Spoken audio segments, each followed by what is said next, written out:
As we look ahead to a new year of investing, it's often the case that people worry about low probability events, which also have a large negative impact on their investments. Now, remember, most of the time things are okay, so it's not a good idea to allocate based on these tail risks, as they're called. But it's still good to have these at the back of your mind and to be mentally prepared for them, but also to consider what kind of hedges would work in each of the different scenarios. So that's what we're going to look at now, the tail risks for 2022. Bloomberg's done a global survey asking investors what they see as the biggest risks for 2022, and this is the list that you can see beside me, sorted by the frequency of each keyword. So I'm going to go through this list, talking through some of those risks. I won't necessarily do it in this order, I'll reorder based on what I see as the biggest risks. And probably the biggest risk is with monetary policy and a potential error in that policy. The dots that you can see here are the expectations of each member of the FOMC. That's the Federal Open Markets Committee from the US Central Bank, the Federal Reserve. And you can see that in 2022, the most likely case they expect is that they're going to raise interest rates 3 times. That's going to increase the monetary policy rate to 0.75%. And the white line you can see here are the market expectations based on the futures market. Now that's the central case, and that's what markets are expecting. Markets get upset when we deviate from that path. Maybe the Federal Reserve has left it too late and inflation will get out of control. If that were the case, then they might have to slam on the brakes and increase rates very rapidly. And that rapid tightening is never a good look for markets. Generally, that would cause equities to sell off, and it would also cause bonds to sell off. And that would mean that cash and gold would probably be the only hedges that would work in that kind of slamming on brakes scenario. Now you can see that each of the rate rising cycles in the past has ended in one form of crisis or another, starting in 1929 and ending most recently with a subprime crisis. Now remember that correlation is not causation, so it may just be that when a crisis happens, the Fed has to stop raising interest rates and cut rates, and so that creates the appearance that the Fed is actually triggering the crisis. That may not be the case. But it does seem to be the case that when the Fed raises interest rates, what you generally see is that the curve steepens, and that often comes just before a recession. So that's certainly something to watch.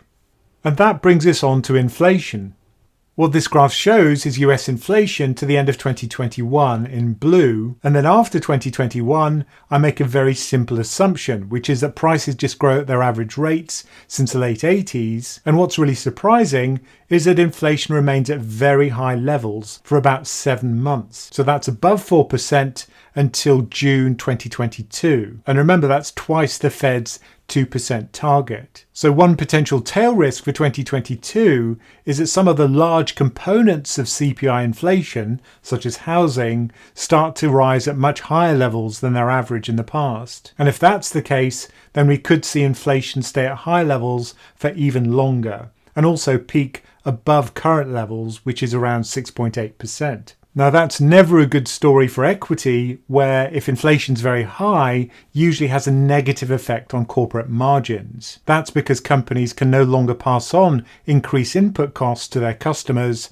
and they have to reduce their profitability. So I'd expect that to have a very negative effect on US equity if we do see inflation peak even higher and stay for even longer. How can you hedge against that? Well, bonds are a very poor hedge because they're negatively affected by inflation too. So you'd probably go for short duration bonds or cash and gold as potential hedges for equity in this kind of scenario.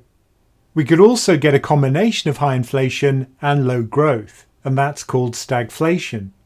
What I've shown here is quarterly growth and inflation going back all the way to 1948 for the US. So growth is to the right of this red line, recession is to the left of the red line, deflation is at the bottom of the graph, and high inflation is at the top of the graph. And I've marked with a large red dot where we are with the latest numbers in 2021. So you can see that inflation is high, we're well up on the graph, but growth is also okay. And that's partly because we're still seeing the tail end of a surge in growth following the recession during the pandemic. Now stagflation would be this region on the graph, where we have that combination of high inflation but very low growth or even negative growth, a recession. Now that really is the worst of both worlds, because people see their income eroded by high inflation, while at the same time job security is weaker and also corporate earnings will be weaker due to the weak economy. Now personally I think what's much more likely is that we'll move back into the Goldilocks zone where inflation goes back to the trend rate and we also see growth at reasonable levels, not great, but okay. But if we do go into this stagflation zone, again, there are very few hedges which work in that kind of scenario. Things like government bonds won't work because inflation is like kryptonite for government bonds. Cash also would lose its value. Probably gold is one of the best hedges in that kind of environment. So if it's particular commodities like oil driving inflation higher, then you could buy companies which benefit from that price rise. A tail risk which is in all of our minds at the moment is coronavirus. The Economist produces this global normalcy index which looks at various types of activity compared to how they were just before the pandemic. So for example, if we look at retail, we can see that's pretty much just above where it was before the pandemic effects started to kick in. The same is true of office use, so people are getting back to the office, and road traffic as well is globally on the rise. Whereas if we look at activities which require close physical contact for extended periods of time, like flights, sports attendance, or going to the movie theatre, those are still heavily depressed relative to where they were before the crisis. So the real question is, how will human behaviour evolve? Governments generally are being less stringent with their lockdowns, but people are still choosing in many cases not to go back to normal behaviour. But if we do see new variants that pose a greater danger, then potentially we could see this index fall back, and that would be negative for equity markets and corporate profits. Remember, if you like these videos, you can actually support us here on YouTube by clicking on the join button underneath this video. If you do support us, then when we have a live Q&A, we'll push your question to the front of the queue. And of course, you'll have that warm fuzzy feeling because you know you're supporting us. The survey also highlighted some people are concerned about war.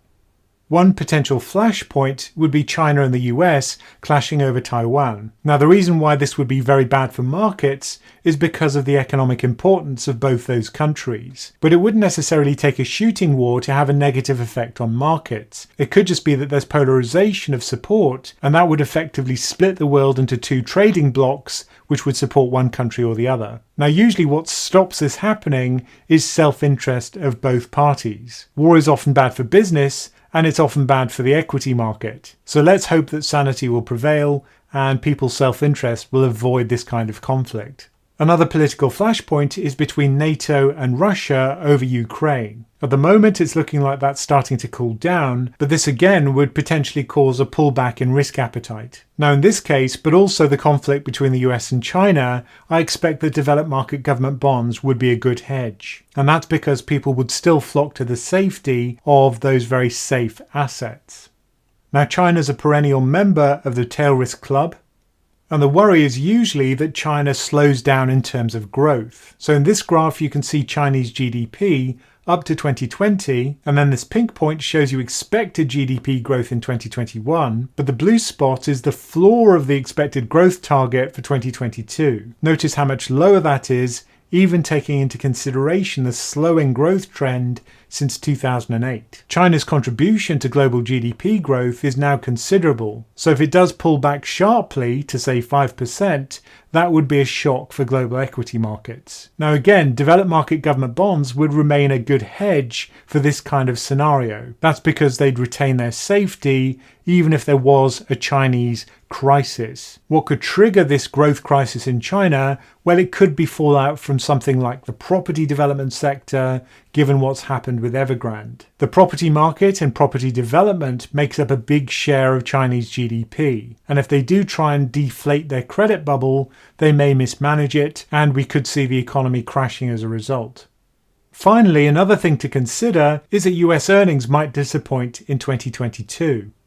The blue bars here show you the year-on-year growth in US earnings going back to 2014. Even before the pandemic kicked in, you can see that there were 4 quarters when US earnings hardly grew at all, and yet the equity market was still powering ahead. Then we got the pandemic, which resulted in a sharp earnings recession. Then we got the upswing in 2021. But then the question is, what happens next? And the red bars here show you forecast earnings from brokers, and you can see that by the beginning of 2022, Q1, we see earnings growth fall back to pretty low levels. Now, it's easy to justify 21% returns on the S&P if you're seeing quarterly earnings growth of 87%. But would it be possible to justify that given 7% growth or 5% growth? Maybe not.